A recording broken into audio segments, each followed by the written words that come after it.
I'm Taylor Owen. From the Globe and Mail, this is Machines Like Us.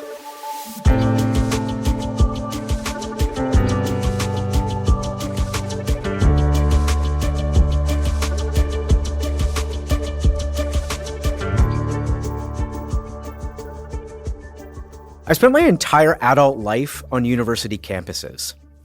And until recently, I thought I had a pretty good sense of what they were about. Universities are places we go to develop our minds, to learn how to think. But AI seems to be changing that. Just a few months after the first version of ChatGPT was released, a survey found that 90% of college students were already using it. And honestly, I'd be shocked if that number isn't closer to 100 by now. Students aren't just using it to write their essays. They're using it to generate ideas, to conduct research, and to do their readings. In other words, they're using it to think for them. But when this comes up in faculty meetings, I get a sense of paralysis. Some worry that if we ban tools like ChatGPT, we might leave students unprepared for a world where everyone is already using them. But others think that if we go all in on AI, we might end up with a generation that can produce work, but not necessarily original thought. I'm honestly unsure which camp I fall into. So I wanted to talk to two people with really different perspectives. Connor Grennan is the chief AI architect at NYU's Stern School of Business. He's helping students and educators embrace AI and has ideas for how it can actually enhance education. Neil Ferguson is a historian. He's a senior fellow at Stanford and Harvard, and he's the co-founder of the University of Austin.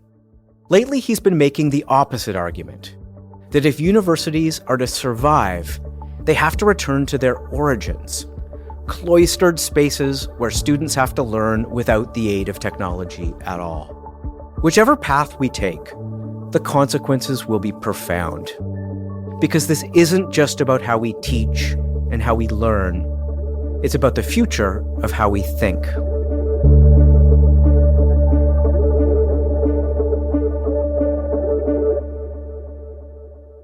Neil, Connor, welcome to the show.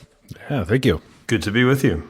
Neil, I want to start with you. You wrote a provocative essay in the London Times recently where you expressed a great deal of, I would say, alarm about the emergence of AI in higher education. First off, what are you seeing that makes you so worried? Why this clarion call and this moment of alarm on your perspective? Well, I think I am seeing what many people are seeing.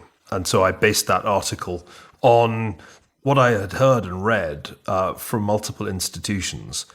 To put it very simply, within a very short time of the release of ChatGPT, roughly 90% of American undergraduates were using it.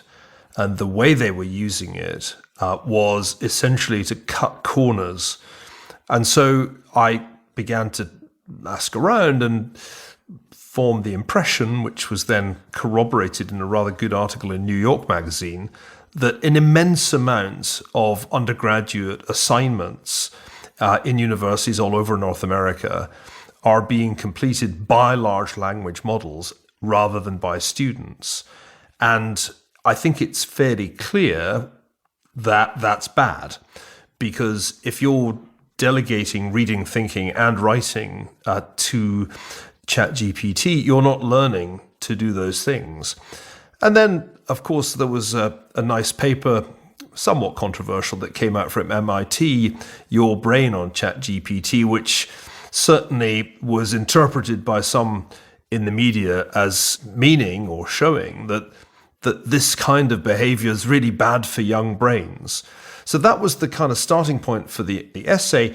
And I'll cut a long story short. My argument is not that we should sort of burn the machines, but that we have to create a period of time in the student day, and I would say it should be about 6 or 7 hours long, during which they don't have access to AI.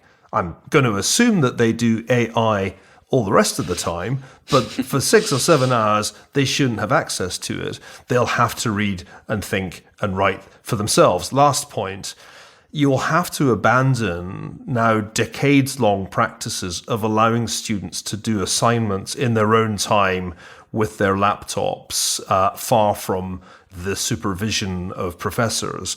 We got to abandon all that and go back to written and oral exams under invigilation, which all of which sounds probably to Connor terribly reactionary, but I actually think we need to do something along those lines to avoid a generation doing even more harm to their brains than the previous generation did with smartphones and social media. Look, I want to get into every element of what you just outlined there, and we will. But Connor, first, I mean, what are you seeing from your perspective, also at another large American university? And are you as worried as this? Well, I mean, yeah, I'd love to sort of like, turn this into like a flaming talk show debate kind of thing where we're at each other's throats. I don't really disagree with anything Neil just said, to be totally honest. That MIT study was a little bit maddening, but also right. I mean, it's in a way the most obvious study in the world, which is if people are using ChatGPT instead. It's sort of like saying, people can have tutors, and if their tutors are writing their papers instead of them, they're not going to learn. And it's extremely obvious. I like that it started the conversation, but I got mad at that article online because I thought it was a little sensational. But I'm sensational too, so I'm very forgiving of them. But the truth is, I really agree with Neil. So let me come at it from the other standpoint, and I think that he and I are probably going to end up probably in the same general area, though. Hopefully, we'll find some areas of hard disagreement where we can end up screaming at each other. But here's the thing, right? I mean, I'm on the MBA side, so the graduate student side. So so on one hand, if you're paying this much for a business school degree that we all sort of like know how much these things cost, and you're using ChatGPT to get over on it, you're out of your mind. So there's that. However, I also have teenagers, right? So my son is 16, my daughter's 14. And, I do a lot of this with my son. Finn and I went out to Nepal and taught AI to schools and everything else, because I think there's a fundamental aspect of this which can really help people learn in a way that they were never able to learn before. It allows people who never had access to tutors or bespoke learning opportunities. I mean, the reason why teachers have such a hard time is not because of the tool, it's because of how brains work, right? You can't be a teacher in front of 25 students and get into the heads of all 25 and know their exact learning ability, and they can all learn in radically different ways. Of course, the teacher can't do that. The teacher has to teach in the same way the teacher's always taught, which is, using their frameworks and the lowest common denominator and what they've found works the best for the broadest range. So from that standpoint, I think we'd be foolish to sort of throw the baby out with the bathwater, so to speak. I think that AI is incredible with this, which is why, sorry to keep bringing up Finn, but I think that the voice that's missing from that is, in this case, the high school student. We could also argue the college student, but I would say even the high school student and below even more, because they are really incentivized to do exactly what Neil's saying, which is cheat, which is to sort of say, we've kind of given them this structure of the only thing that matters is grades. And when people say students are so much better at this than adults, I'm like, yeah, because students are incentivized, as Neil sort of pointed to, in a way that senior tenured people in organizations are not. If they have ChatGPT write a paper for them very quickly and it's very, very good, that helps their future prospects in life. So they're extremely incentivized. But let me leave off too with kind of this, the olive branch over to Neil on this too, which is, I was doing a thing for Google where they were saying, well, in the MBA program, which again, graduate business program, how should we now teach marketing in an age of AI? I'm like, I think we should teach marketing the same way we've always taught marketing. Because if people are using AI instead of critically thinking, then how are they going to determine what quality looks like when they get out into the workforce? It doesn't work that way. They have to build the muscle first. And also, also as Neil said, sort of like I would find it horrifying about people writing in class 6 or 7 hours a day by hand. I do. I find it horrifying, but only because I see the pain on my kids' faces. But I don't have a solution. I don't know what else you can do because... But you have some solutions in practice, right? Like you want people using this within the classroom and within a pedagogical context, right? So can you just lay out a few of those best case scenarios of practical uses here? Yeah, absolutely. I think that in the framework that we were building out was this idea of you have sort of like a lockdown, which is there are certain skills that people absolutely need and you have to get rid of AI. But otherwise, I just want to say that this gives us the potential of using the best potential learning tool that has ever been created in history to really advance and augment critical thinking in the moment. That's going to require a very serious rethinking of how we teach and a very serious rethinking of the proxies for grading. But I really do think that this can take young people so far beyond where they are. And I'm talking in terms of skipping entire grades almost, with the ability to, if used properly, to go home, work with AI, and then have the teacher say, okay, our expectations for you are much, much higher. Can I just, you both use the word cheating. Neil, what is cheating with AI? And is the way we've been thinking about cheating in universities, and even the term sort of plagiarism, do we have the right framework for thinking about this? I don't think that's a difficult question, because obviously if you were to submit an essay that had been written not by you but by a tutor or a parent, you'd be cheating. It's no different if you claim that an essay written by Gemini is your work. I think this is straightforward, because the act of writing involves really some quite important cognitive muscle flexing. I don't think one has really thought a problem through, certainly in my experience, until one has had to write down what your solution to the problem is, or at least your analysis of it is. So that's the easy bit. Can I just push you on that one little thing? Is it the act of writing, the end state act of writing, or the entire process of creating that essay?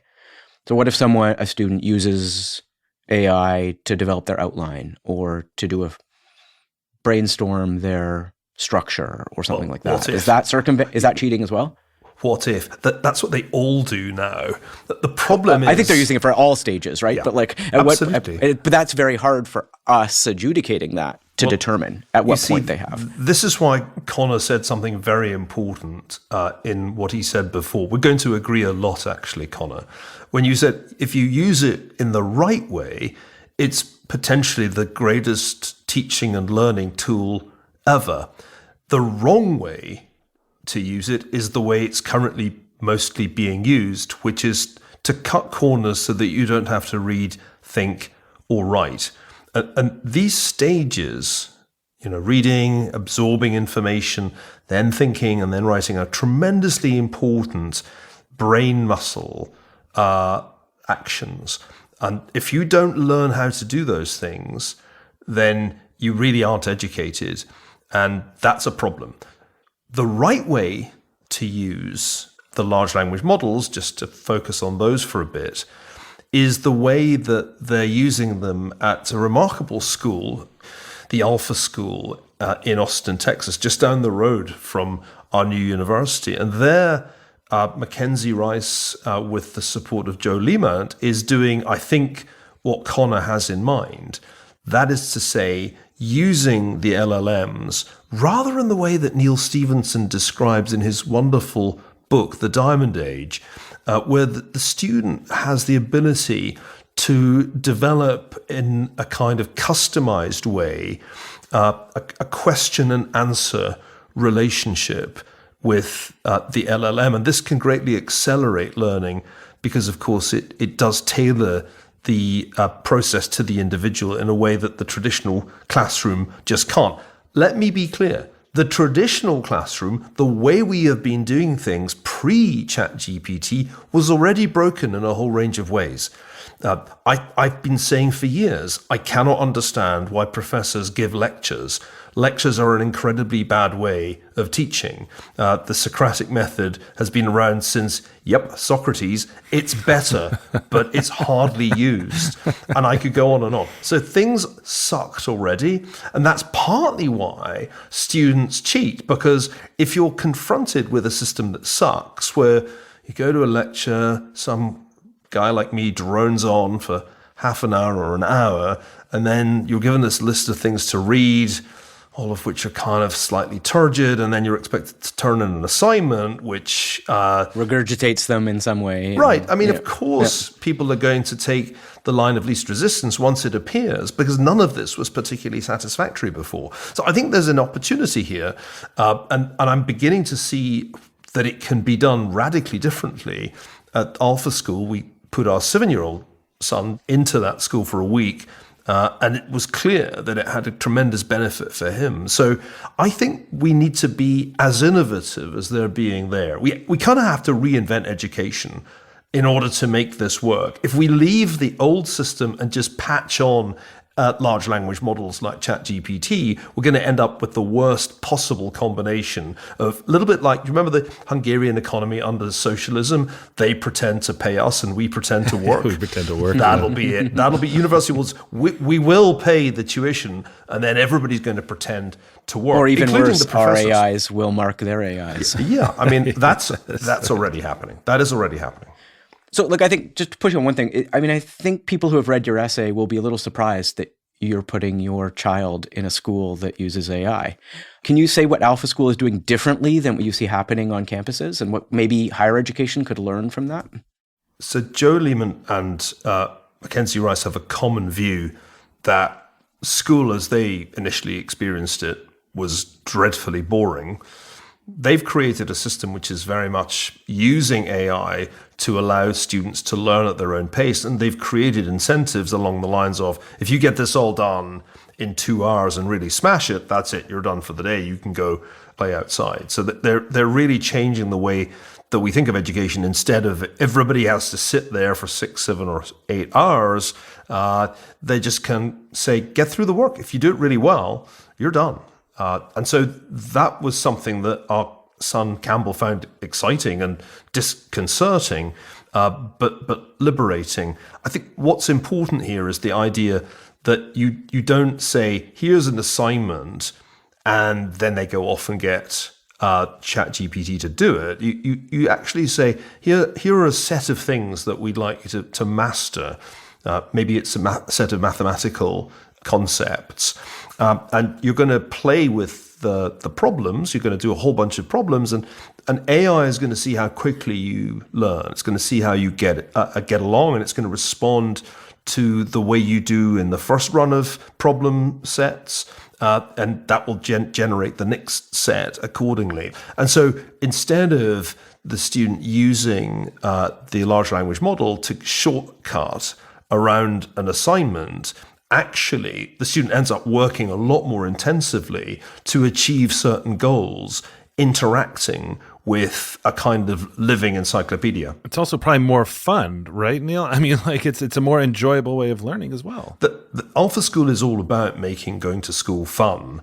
And I do think they're really onto something here, to the point that I think we at the university in Austin have to learn from what they're doing. I am certainly struck by the fact that artificial intelligence requires us to reinvent education fundamentally, to make use of these tools. If we don't do that, then I think the tools are going to, in fact, be misused, and the net educational impact will be very negative. But I can see from what's happening at Alpha School that this can work extraordinarily well, particularly for smart kids, but also for kids who struggle, because it's the fact that it can be customized for the individual student that seems to me so potent. Anybody who doesn't quite know what I'm talking about and who can't make a trip to Austin should just read Stevenson's book, The Diamond Age, because it tells the story of a little girl from a totally deprived background who happens to stumble on what we would now call an AI. In fact, Stevenson's kind of ahead of his time. He's writing in the 1990s. But this is essentially a kind of living, talking book that evolves with her. There's a relationship between the little girl and the book. And whatever her question is, whatever it is she's interested in, it helps her learn about the world. So I remember loving that book. I think it's Stevenson's most brilliant book. But that was, of course, inconceivable in the 1990s. It was a sort of vision of a science fiction future. The extraordinary thing is that future is now here, and little girls all over the world, including, as Connor said, in places where educational provision is barely existent, now can access, without too much trouble, a world of adaptive knowledge that comes to you in the right way, at the right time, in the right volume. I find that hugely exciting. Last thing I'd like to say, the original title I gave that essay was the cloister and the starship. And the idea I wanted to convey was that we need to spend time in the cloister with just our brains to learn certain foundational skills of cognition and communication. But when we come out of the cloister now, unlike the monks of the Middle Ages, we can get into the starship. And that's an amazingly exciting combination. So I don't want to give anybody listening the impression that I'm a Luddite. I think Connor and I basically agree. And the key question, which we haven't really addressed, is why are the established institutions so slow? I asked the other day somebody quite senior at Stanford University, where I spend part of my time at the Hoover Institution. Hey, what's the university policy on the use of AI? There isn't one. Right. There isn't one.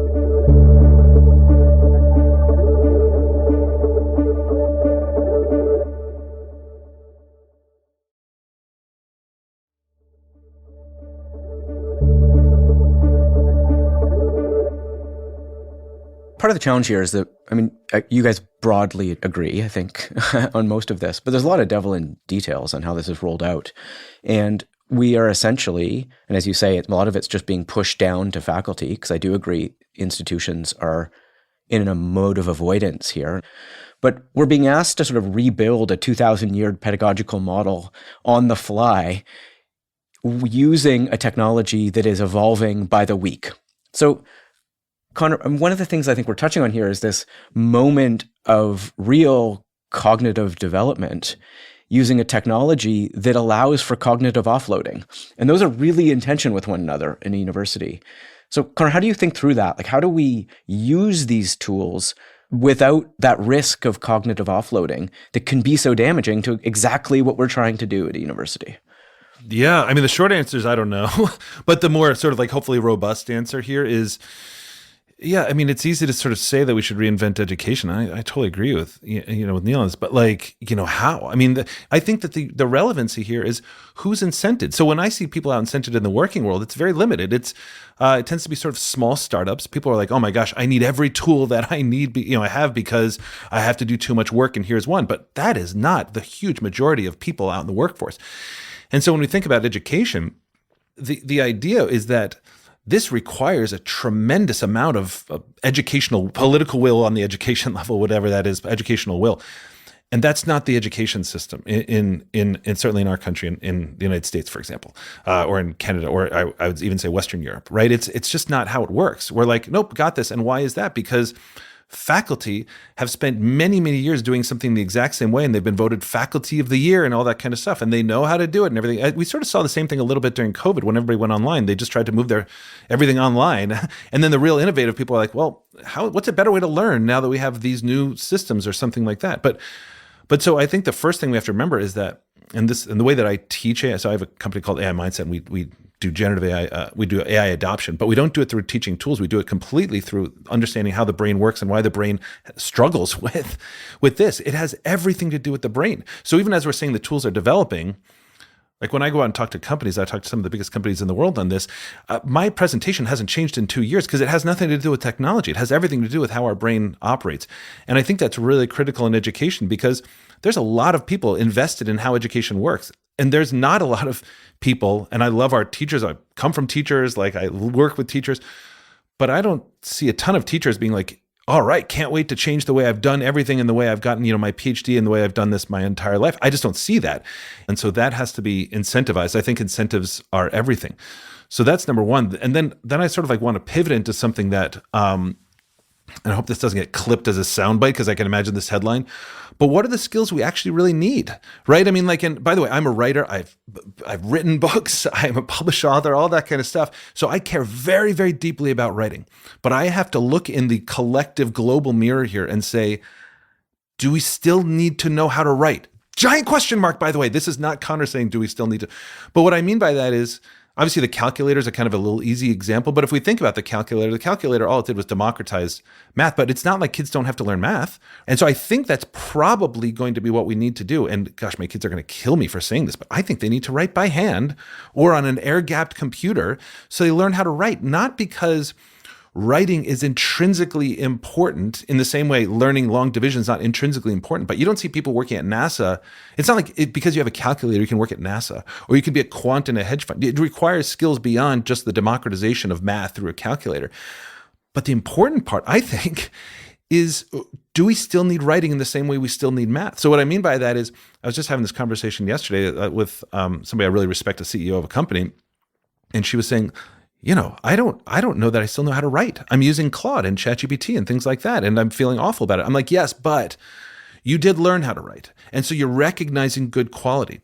And I think, and I don't want to put words in Neil's mouth, but where I come from on this is, at the very root, kids need to learn what good writing looks like. Otherwise, I think that we are going to come to a point of where everything is just AI slop. Can I just pull on that writing thread a little bit here? Because, yeah, I mean, I feel like there's writing as an output and something we consume, but there's also writing, as Neil, you expressed at the very beginning, as a form of thinking. And so what happens when we detach writing from learning? And can we do that at all? Or is writing core to how we, particularly in that phase of our brain development, learn to think? Well, let me put it like this. When conveyor belts were invented, we could have eliminated walking.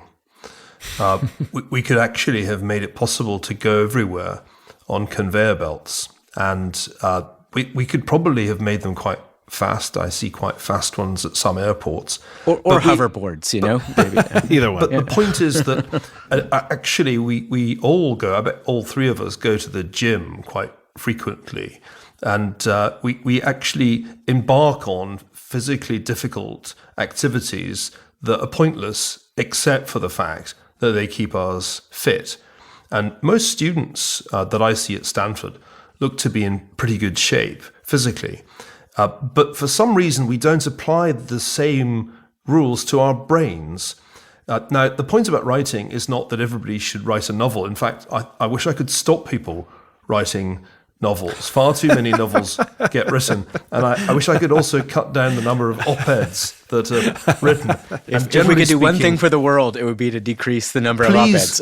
Please, people, write less. Most of you really don't write anything that interesting. But the point is that in learning to think on the basis of what we have read and then to write, we're getting our brains fit.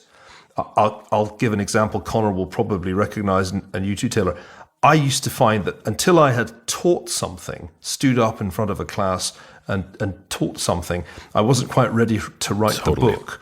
And this is all about getting your brain fit. Because if our brains are obese, we kind of watch some TV and we kind of get involved in conversations. We have this rough idea about, let's say, AI. And we can have a conversation about, oh, yeah, I heard about AI. Yeah, it sounds really scary, but also kind of sounds kind of good as well. Yeah, that's the obese brain. It hasn't really absorbed anything about AI, hasn't thought about it. It can have a conversation about it, but the conversation's entirely vacuous.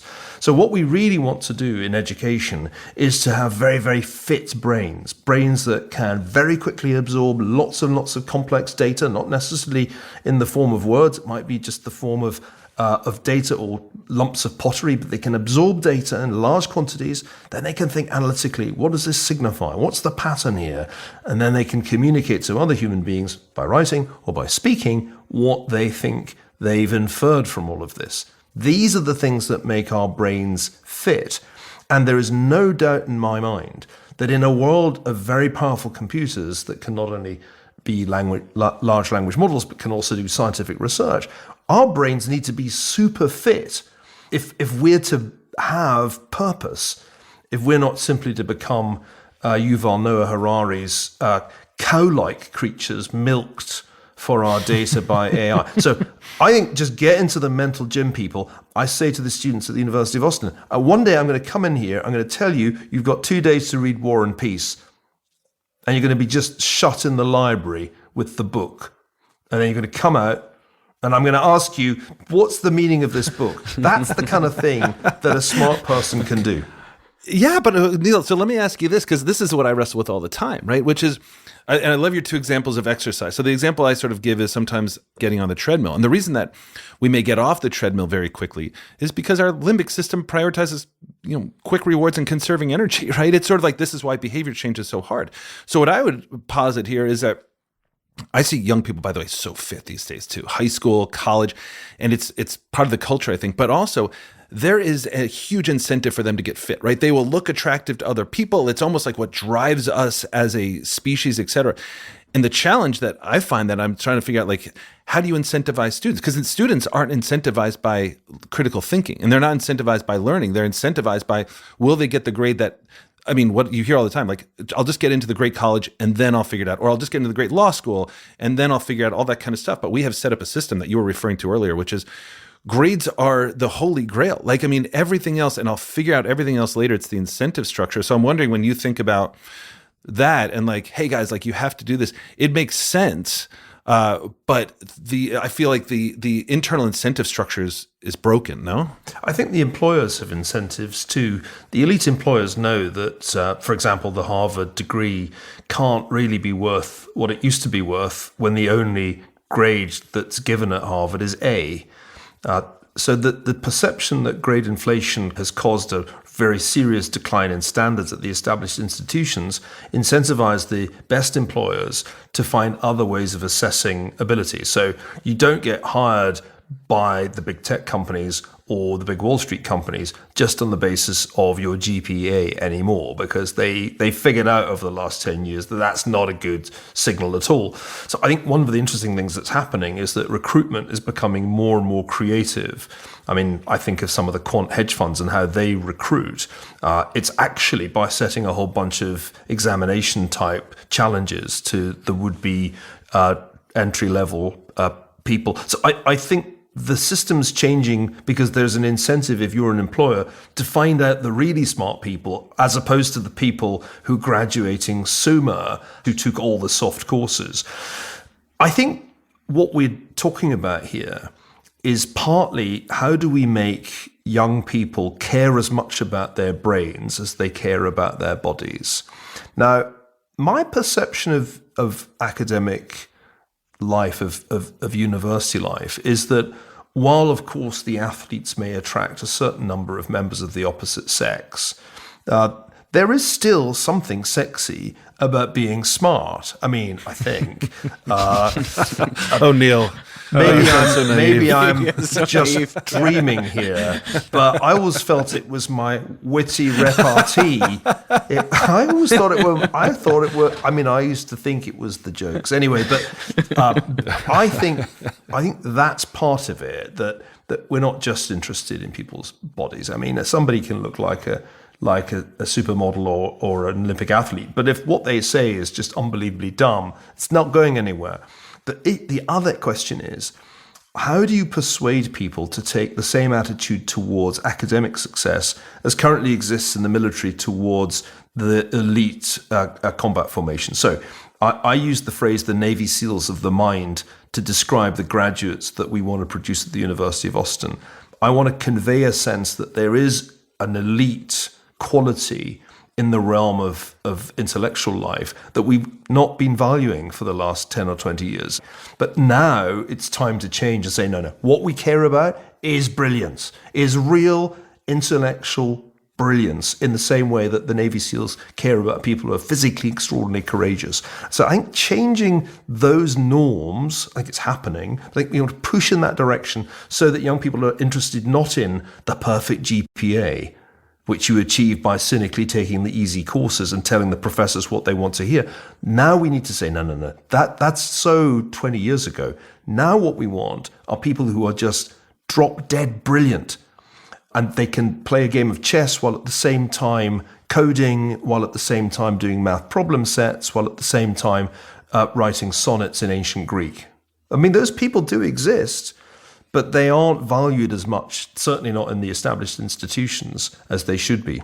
I mean, that's the key point, right? Not in the established higher education universities. And to say something a little bit provocative here, like, I think that norm is changing outside of universities. The emergence of long-form podcasts, the way YouTube is allowing people to go deep on topics that they couldn't before, is incentivizing a kind of intellectual curiosity, I think, that is not dissimilar to the fitness craze that's happening in those same worlds, right? I think there is something going on there that people crave more. They might just not be getting it from universities. So let's just touch on that for a moment here, Connor. So universities are large bureaucratic institutions that are incredibly hard to move and to evolve. How do we convince these institutions that rethinking what they do in light of this new technology is existential for them?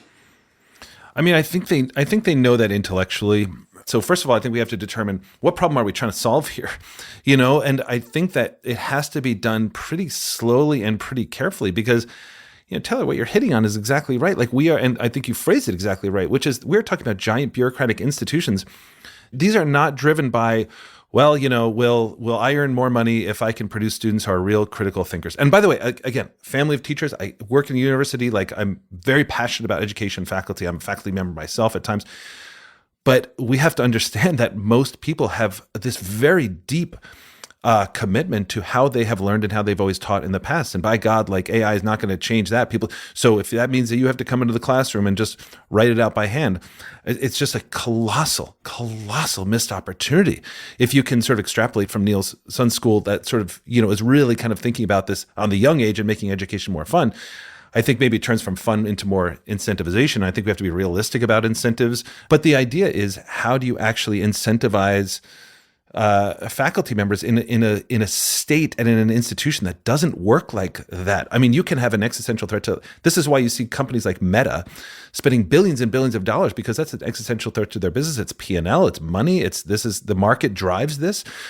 That's not the case in institutions. So I think that first of all, I agree. Like when Stanford doesn't have a policy on AI, when NYU, my school, is sort of struggling to find their policy on AI, there has to be a new way of thinking about it.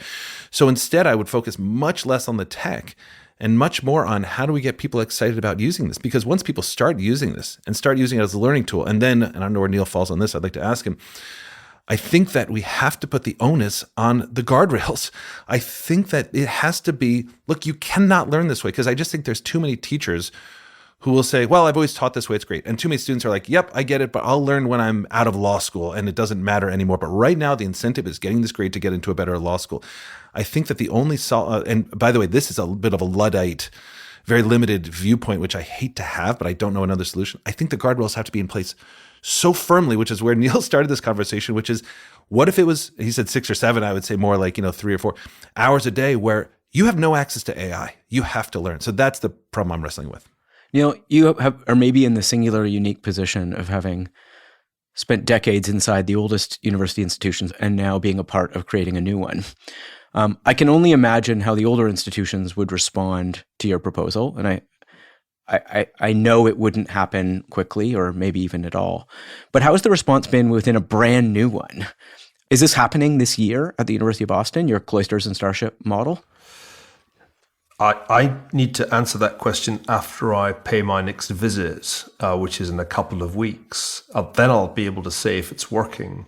The challenge, even in a university, is to get the professors to change the way they do things. As Connor rightly says, at the heart of all universities are tenured faculty.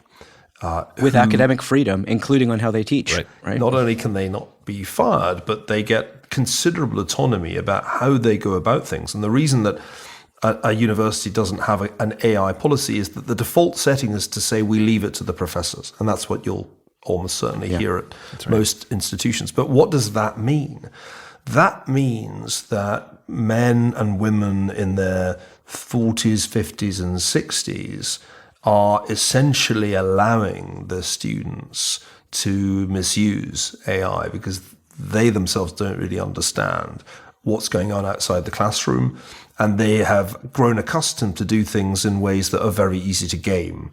So we have to change that. It's just easier to do at a small institution with fewer than 200 students than it would be at Harvard or at Stanford. I only became involved in creating a new university because I just thought the established institutions couldn't change themselves, that the incentives, internal incentives, are just all pointing in the wrong direction. We have to reinvent higher education. That is very clear. Even before ChatGPT, it was clear.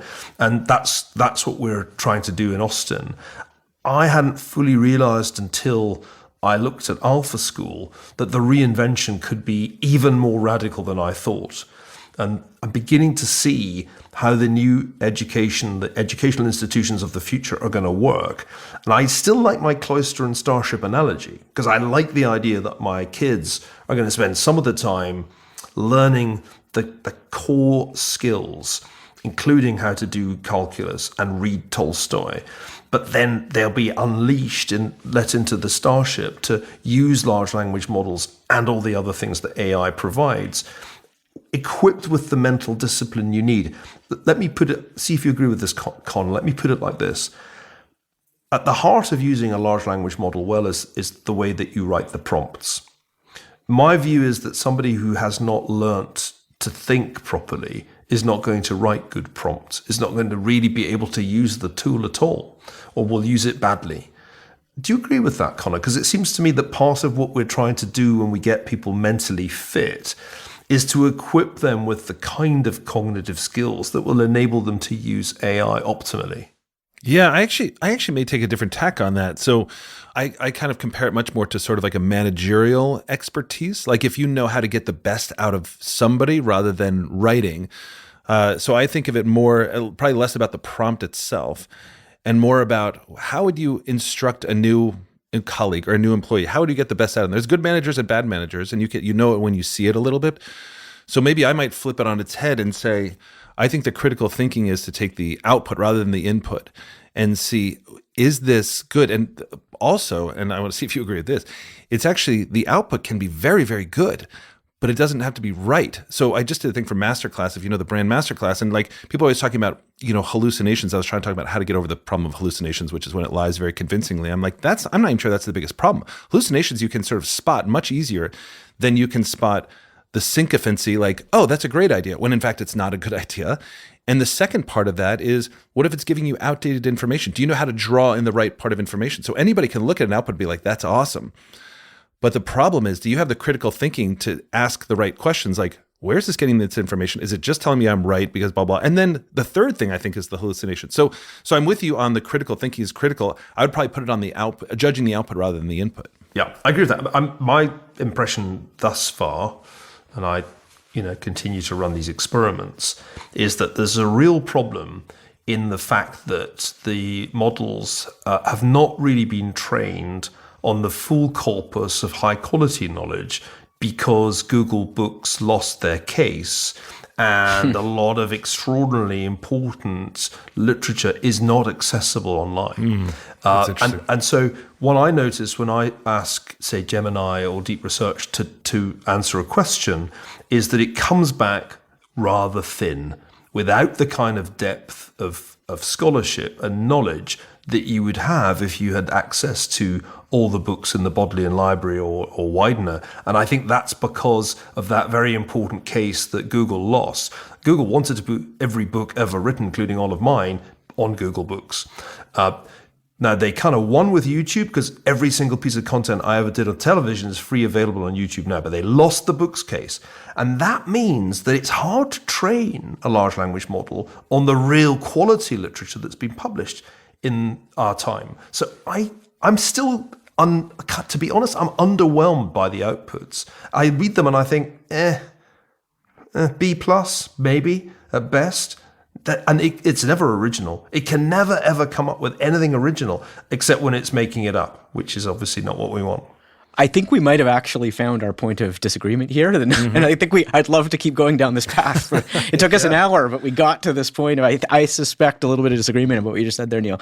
But I want to bring this to a wrap. And maybe just to get you both to reflect a bit on the stakes here. Because I do think there's a lot at stake in how we learn to think, how we train future generations to think and learn. And that's really tied to who we are as humans, right? I mean, it has been for 2,000 years anyway. And I don't expect it to change in its importance. But Neil, in your essay, you said something quite striking, that strict prohibitions on devices will have to be insisted upon if the rapid advance of pseudo-intelligence is not to plunge humanity into a new dark age. Can you why so stark there and what's at stake? Well, pseudo-intelligence is Neil Stephenson's joking name for artificial intelligence in the book, The Diamond Age. It's one of the little jokes he slips in.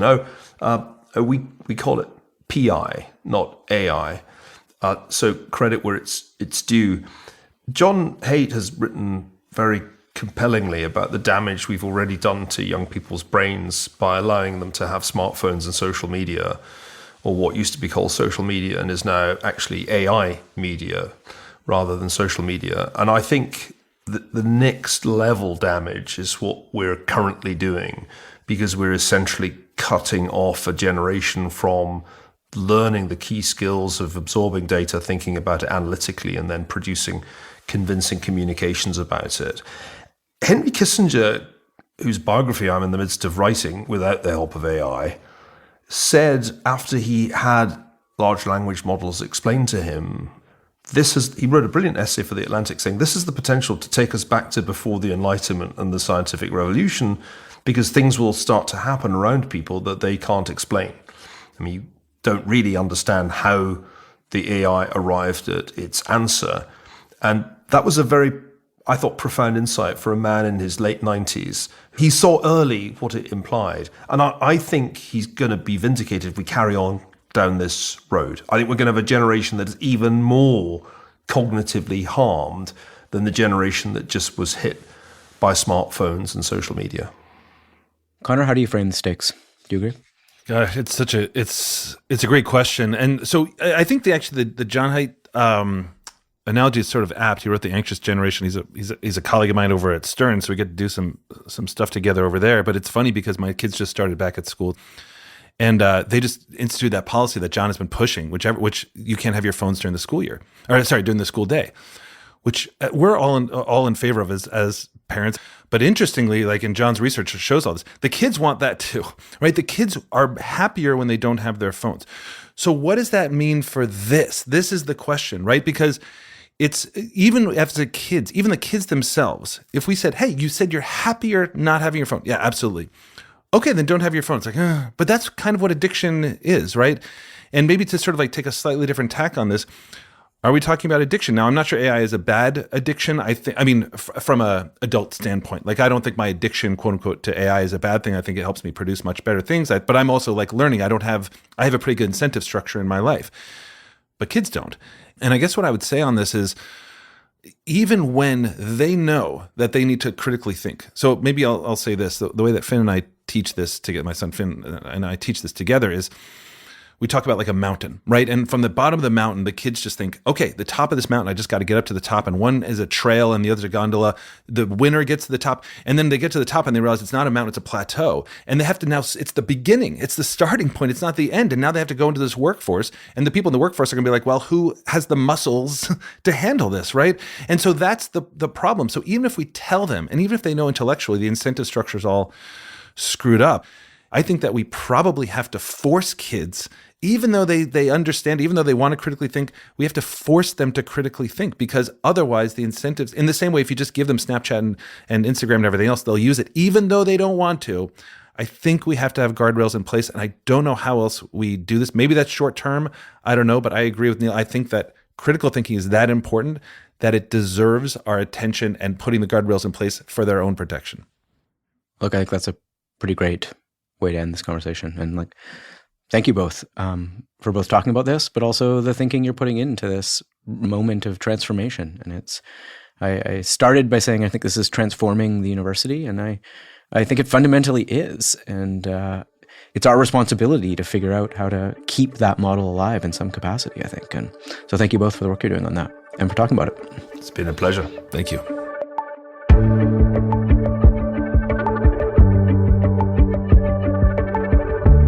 Machines Like Us is produced by Paradigms in collaboration with the Globe and Mail. The show is produced by Mitchell Stewart. Our theme song is by Chris Kelly. Host direction from Athena Karkanis. Our executive producer is James Millward. Special thanks to Angela Pacenza and the team at the Globe and Mail. If you liked the interview you just heard, please subscribe and leave a rating or a comment. It really does help us get the show to as many people as possible.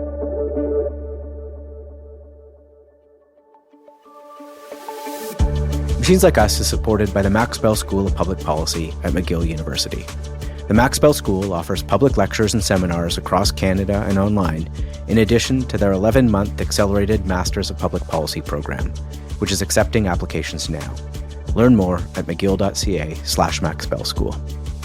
Machines Like Us is also supported by CFAR, a global research organization proudly based in Canada. From leading Canada's national AI research and talent strategy to advancing research in AI safety, CFAR is the catalyst for the exceptional thinkers reframing our future.